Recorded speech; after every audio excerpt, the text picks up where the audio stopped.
తిడుతూ తిడుతూ తిడుతూ వీళ్ళు వ్యవహరించిన తీరు ఇది గల్లా మాధవి ఎమ్మెల్యే గారి భర్త సాక్షాత్తు అంబటి రాంబాబు అన్న ఆఫీసును పగల కొడుతూ ఆ రూమ్ లో ఉన్నప్పుడు ఫోటో నేను అడుగుతా ఉన్నా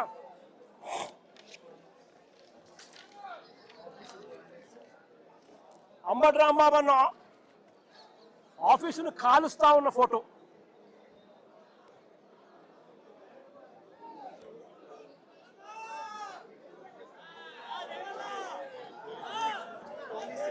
నేను అడుగుతా ఉన్నా ఇవన్నీ పోలీసుల సమక్షంలోనే 5 గంటల నుంచి ఇవన్నీ జరుగుతూ ఉంటే 5 గంటల నుంచి రాత్రి 1 గంట దాకా ఇవన్నీ జరుగుతూ ఉంటే పోలీసుల సమక్షంలోనే 5 కార్లు ధ్వంసం చేశారు. ఇల్లు మొత్తం ఆఫీసు మొత్తం తగలబెట్టారు. ఆఫీసులో సామాన్లన్నీ విరగొట్టారు. ఇంట్లో ఉన్న అద్దాలన్నీ పగలగొట్టారు. ఇంట్లో ఆడోళ్ళు ఉండాలని కూడా చూడుకోకుండా ఏకంగా ఇంట్లోకి వచ్చే కార్యక్రమం చేశారు పోలీసుల సమక్షంలోనే. నేను అడుగుతా ఉన్నా, ఇది హత్యాయత్నం కాదా అని అడుగుతా ఉన్నా, ఇది ఆర్సన్ కాదా అని అడుగుతా ఉన్నా. మరి పోలీసులు దగ్గరుండి ఈ కాన్స్పిరసీలో భాగం కాదా అని అడుగుతా ఉన్నాను. ఇదే పోలీసులు బాధ్యత వహించాల్సిన ఇదే పోలీసులు బాధ్యత తీసుకొని ఉంటే ఈ మాదిరిగా జరిగి ఉండేదే అని అడుగుతా ఉన్నా. ఇక్కడ నుంచి ఎంత దూరంలో ఉందండి డీజీపీ ఆఫీసు? ఇక్కడ నుంచి ఎంత దూరంలో ఉందండి ఎస్పీ ఆఫీసు? ఏకంగా గుంటూరు సిటీలో, గుంటూరు నగరంలో ఎస్పీ ఆఫీసు, ఎస్పీ ఇల్లు ఇక్కడ నుంచి కూతబేట దూరంలో ఉంది. ఎంతమంది డిఎస్పీ లేరు, ఎంతమంది సిఐ లేరు.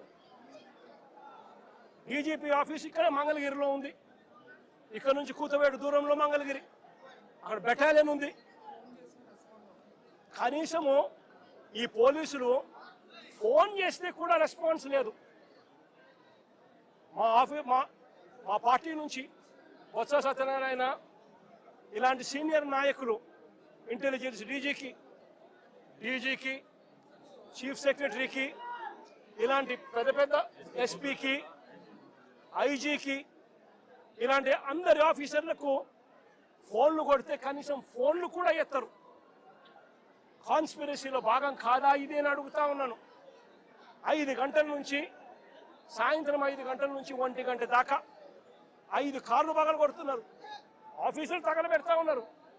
ఇంట్లో అద్దాలు పగలు కొట్టారు. ఇంట్లో చొచ్చుకొని పోయినారు. ఆఫీసులో సామాన్లన్నీ ఎరగొట్టారు. ఇంట్లో ఆడోళ్ళను ఉన్నారని కూడా చూడకుండా చేసిన పని. నేను అడుగుతా ఉన్నా, ఇది ధర్మమేనా అని అడుగుతా ఉన్నా, ఇది న్యాయమేనా అని అడుగుతా ఉన్నా. ఇంతటితో ఆగిపోలా. రాంబాబు అన్నను 10:30కి అరెస్ట్ చేస్తారు. రాంబాబు అన్నను 10:30కి అరెస్ట్ చేస్తారు. ఎందుకయ్యా అరెస్ట్ చేస్తారు రాంబాబు అన్నను? ఎందుకయ్యా రాంబాబు అన్నను అరెస్ట్ చేస్తారు? చంద్రబాబు నాయుడు గారిని తిట్టాడట. చంద్రబాబు నాయుడు గారిని తిట్టినందుకు అరెస్ట్ చేస్తారట. మరి చంద్రబాబు నాయుడు గారు తిట్టినందుకు రాంబాబు అన్నను అరెస్ట్ చేసినప్పుడు మరి రాంబాబు అన్న ఇంటికి వచ్చి రాంబాబు అన్న కుటుంబ సభ్యులను హత్య చేయాలని ప్రయత్నం చేసి 5 కార్లు ధ్వంసం చేసి అద్దాలన్నీ పగలగొట్టి ఆఫీసుకు నిప్పంటించి చేసిన ఈ ఎమ్మెల్యే గారి భర్త సమక్షంలో ఇక్కడే జరిగితే వాళ్ళ మీద ఏం యాక్షన్ తీసుకున్నారు? స్టేషన్ బెయిల్ ఇచ్చి పంపించినారు. అదే చంద్రబాబు నాయుడు గారిని తిట్టాడు అని చెప్పి రాంబాబు అన్న తర్వాత మీడియా సమక్షంలో 1 గంటకి ఇన్సిడెంట్ జరగక మునిపే వివరణ ఇస్తూ తాను చింతిస్తూ వివరణ ఇచ్చినప్పటికీ కూడా రాంబాబును ఇంటి మీద అటాక్ చేసి రాంబాబును ఈ మాదిరిగా చేసిన దానికి వీళ్ళు మనుషులేనా అని అడుగుతా ఉన్నా. ఇది జంగల్ రాజ్ కాదా అని అడుగుతా ఉన్నా. పక్కన జోగి రమేష్, మరుసటి రోజు జోగి రమేష్ ఇంట్లో పోలీసులు మళ్ళీ అక్కడే పోలీసుల సమక్షంలోనే. అది కూడా అంతే. ఏకంగా పెట్రోల్ బాంబులు, అంటే పెట్రోల్ పోసిన బాటిళ్లలో, ఏకంగా బాటిళ్లలో పెట్రోల్ పోసుకొని ఆ బాటిళ్లను ఇంట్లోకి చుట్టా ఉంటారు. జోగి రమేష్ ఇంట్లో కూడా 2 గంటల నుంచి, మధ్యాహ్నం 2 గంటల నుంచి 5 గంటల దాకా దాదాపుగా 300-400 మంది అక్కడ ఒక చోట అక్యుములేట్ అవుతా ఉన్నారు. అక్కడ ఒక చోటికి అందరూ కూడా వచ్చేటప్పుడు పోలీసులు పక్కనే ఉన్నారు. పోలీసుల సమక్షంలోనే జరుగుతూ ఉంది. పోలీసులు జరగనిచ్చినారు. జరిగిచ్చిన తర్వాత పోలీసుల సమక్షంలోనే జోగి రమేష్ ఇంటి మీద దాడి చేసి ఆయన ఇంటికి నిప్పట్టించే కార్యక్రమం చేస్తారు. రజనమ్మ అని ముందు రోజు గుడికి పోయి రజనమ్మ పూజ చేసుకొని వస్తూ ఉంటే, వెంకటేశ్వర స్వామి గుడికి పోయి పూజ చేసుకొని వస్తూ ఉన్నది. వెంకటేశ్వర స్వామి గుడికి పోయి పూజ చేసుకొని ఆయన వస్తూ ఉంటే ఆయనను అక్కడే అడ్డగించి గుడి బయటే, అని ముందు రోజు గుడి బయటే ఆయనను అడ్డగించి ఆయనను తిడుతూ దుర్భాషలాడుతూ పోలీసుల సమక్షంలోనే ఆమె మీద కూడా దాడికి యత్నం చేశారు. ఇంకా ఏమైంది తెలుసా? ఇంకా ఆశ్చర్యం ఏమిటో తెలుసా? ఉల్టా అమ్మ మీదనే కేసు పెట్టారు. ఏమని? ఆమె గుడికి పోయి వీళ్ళందరినీ అటాక్ చేయడానికి ప్రయత్నం చేస్తాందని. ఏదైనా హద్దు పొద్దు ఉండాలి ఏదైనా మాట్లాడేసరికి. ఇది జంగిల్ రాజ్ కాదని అడుగుతా ఉన్నా. బ్రహ్మనాయుడు అన్న ఆయన చేసిన పాపం ఏంది? ఆయన గుడికి బయలుదేరినాడు.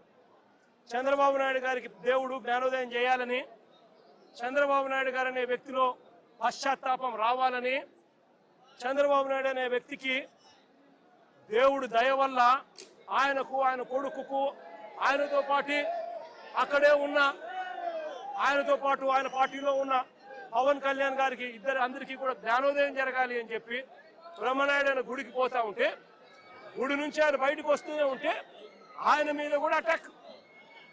పోలీసుల సమక్షంలోనే ఆయన మీద కూడా దాడి. నేను అడుగుతా ఉన్నా, కాకాని గోవర్ధన్ అన్న విషయం అయితేనేమి, ఇంకా వీళ్ళందరి విషయాలు అయితేనేమి, తప్పు చేసేది చంద్రబాబు నాయుడు చేస్తా ఉన్నాడు. తప్పుడు ఆరోపణలు చేసింది చంద్రబాబు నాయుడు చేస్తా ఉన్నాడు.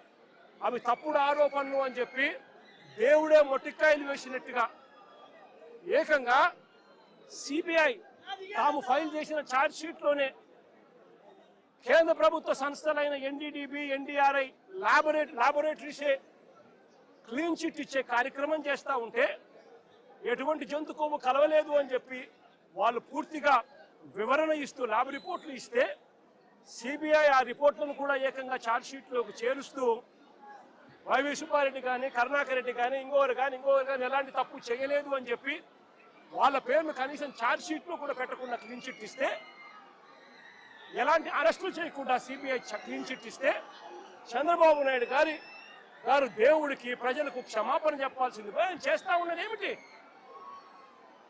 ప్రతి విషయంలోనూ కూడా చంద్రబాబు నాయుడు చేస్తా ఉన్న రాజకీయాలు ఇలాంటి దుర్మార్గపు రాజకీయాలే. చూడండి, మీరే ఆలోచన చేయమని అడుగుతా ఉన్నా. సూపర్ 6, సూపర్ 7 ఎన్నికలప్పుడు మాటిచ్చాడు, బాండ్లు ఇచ్చాడు. ఇంటింటికి వెళ్ళి, అమ్మా బాండ్ తీసుకో తల్లి, మీ ఇంట్లో ఎంతమంది ఉన్నారు, మీ ఇంట్లో నిరుద్యోగులు ఉన్నారా, మీకు 36,000, మీ ఇంట్లో పిల్లలు ఉన్నారా, ఇదిగో మీకు 15,000, మీ ఇంట్లో రైతులు ఉన్నారా, ఇదిగో మీకు 26,000, మీ ఇంట్లో మీకు చిన్నమ్మలు పెద్దమ్మలు 50 ఏళ్ళ వయసులో ఉన్నారా, వాళ్ళకు 48,000, ఉద్యోగం కోసం వెతుక్కుంటున్నారా పిల్లలు, 36,000. ఈ మాదిరిగా బాండ్లు ఇచ్చి ప్రజలను మోసం చేసి సూపర్ 6, సూపర్ 7 హామీలు ఇచ్చి ఈరోజు ఏమంటాడు? Super 6, super 7 చేసేసామంటాడు. సూపర్ 6, సూపర్ 7 చేసేసామని చెప్పి పొద్దు సిగ్గు లేకుండా అబద్ధాలు ఆడుతూ ఉన్నాడు. చంద్రబాబు నాయుడు గారు చేస్తా ఉన్నది తప్పు అని, చంద్రబాబు నాయుడు గారు చేస్తా ఉన్నది మోసమని ఎవరైనా ప్రశ్నిస్తే ఏం చేస్తా ఉన్నాడు? ఆ ప్రశ్నించిన వాళ్ళ మీద, సోషల్ మీడియా యాక్టివిస్టుల మీద, ప్రశ్నించే వాళ్ళ మీద కేసులు పెట్టి జైలుకు పంపుతా ఉన్నాడు. అబద్ధాలు చెప్పేది ఆయనే, మోసం చేసేది ఆయనే.